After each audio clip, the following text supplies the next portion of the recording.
Hi everyone, welcome back to the channel. Today, let's talk about political violence because we've been talking about violence from different angles, but we are not neglecting the fact that we also see um, violence in politics. So today, let's bring it because politicians are our leaders, right?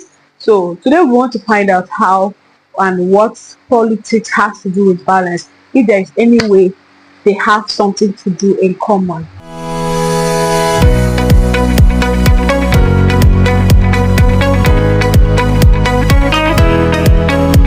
So before we dive into today's video, if you are a returning subscriber, I say thank you for always sticking with us. And if you are coming across our video for the first time, please do well to smash the subscribe button and also like, comment and share our video, because here what you say or what you comment will also help others to know better and to also help us to understand what's going on in your area and all of that. So politics shapes nations actually. We all know that without politics, we'll not have our governors, presidents, senators, and all of that. So politics shapes nations. But when power turns brutal, political violence becomes a tool of fear, control, and chaos.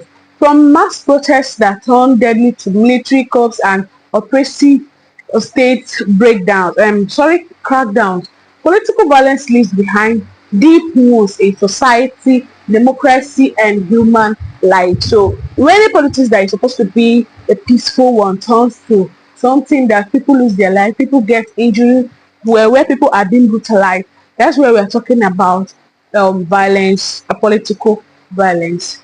So now, what is political violence? Let's understand better what political violence is. Political violence refers to any act of violence used to achieve political goals. It can be carried out by government, opposition groups, militant organizations, or ordinary citizens. There is nobody that cannot be involved. When it's time for politics, you find out that it can come from anybody. It can even come from government. It can come from militants.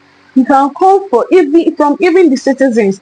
Can even be the one to start it or be the one involved in it. So it also targets institutions, ideologies, or individuals seen as threats or obstacles to power. So let's see some forms of political violence. We have protests and riots. Peaceful demonstrations can escalate to violence, either from protesters or through aggressive responses from authorities.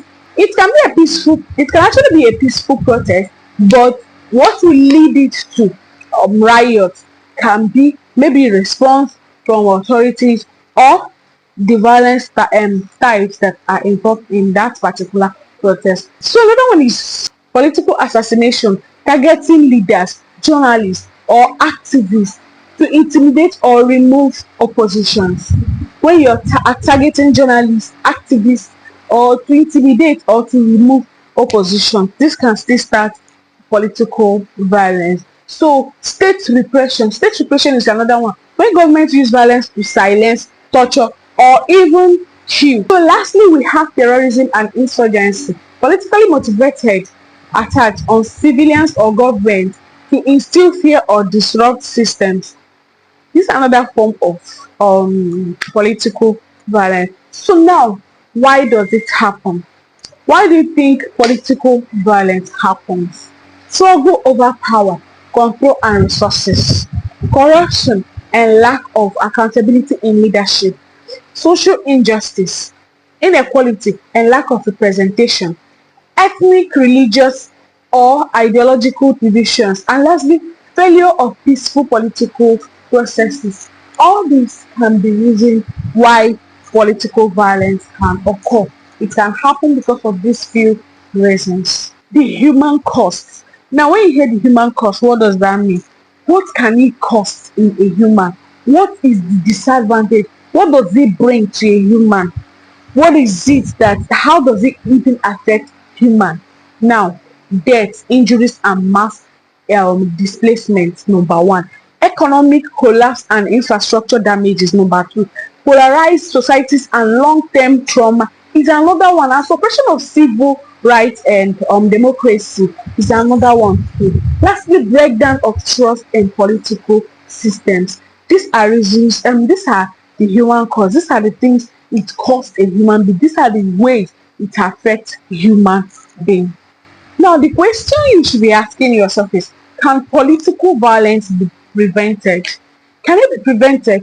Even as you're watching me and you're hearing all this thing, you're asking yourself, no, police brutality, attack, riot, and all these things that we are talking about in political violence, these things should be avoided. This thing should be prevented. Now, the question is, can it it's no longer should it be, because if you ask anybody, anybody can say yes, it should be prevented, but the question is, can it be prevented? Yes, but it requires strong transparent institutions. This is number one thing that can help us prevent it. Strong transparent institutions. Number two, peaceful conflict resolution mechanisms.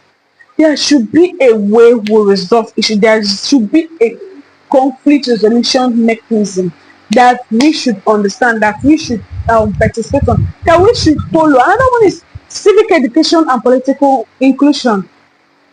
People should be taught civic education and political inclusion in schools and everywhere you are. You should know better. And lastly, international accountability and support for democratic movements. We should support international accountability and support for the democratic movement. Political violence is not just about power. You understand? Political violence is not just about power. It's about people. The fight for justice and freedom shouldn't come at the cost of life. That you're making a movement for peace or you're making this movement for freedom. Who are you seeking freedom for?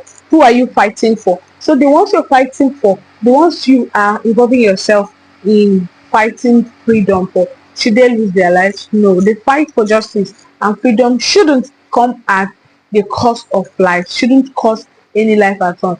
A peaceful, just society depends on our ability to hold power accountable, protect dissent, and demand change without bloodshed. The people we are fighting for, the people who you are fighting for, the freedom you're seeking for shouldn't cost your life, shouldn't cost my life, shouldn't cost the life of any other citizen. So let's not always feel that violence is the best way to seek for justice, to ask for freedom. So to you watching me, have you seen political violence impact your country or community? In any way, has it impacted your country or your community? Share your story in the comments. Don't forget to like, subscribe, and also share this video and stay informed. Understanding political violence is the first step to stopping it. When you understand political violence, that is, you are one step ahead to stopping political violence.